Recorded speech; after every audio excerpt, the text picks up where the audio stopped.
بسم الله الرحمن الرحيم.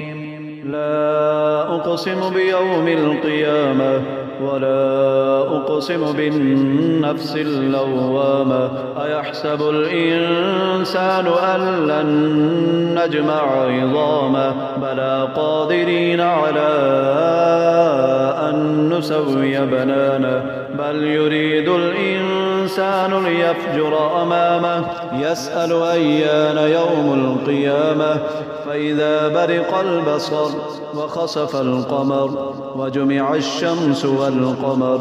يقول الإنسان يومئذ أين المفر كلا لا وزر إلى ربك يومئذ المستقر ينبأ الإنسان يومئذ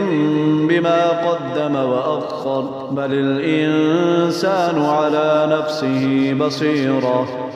ولو ألقى معاذيره لا تحرك به لسانك لتعجل به إن علينا جمعه وقرآنه فإذا قرأناه فاتبع قرآنه ثم إن علينا بيانه كلا بل تحبون العاجلة وتذرون الآخرة وجوه يومئذ ناظرة إلى ربها ناظرة ووجوه يومئذ باسرة تظن أن يفعل بها فاقرة كلا إذا بلغت التراقي وقيل من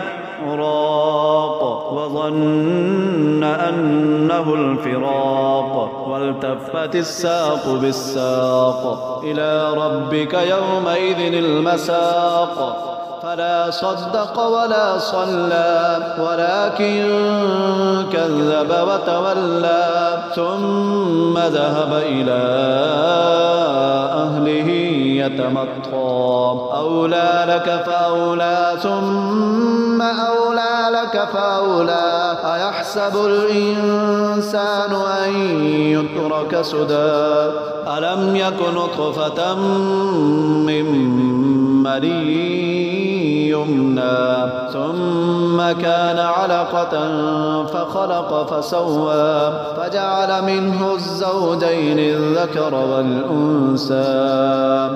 أليس ذلك بقادر على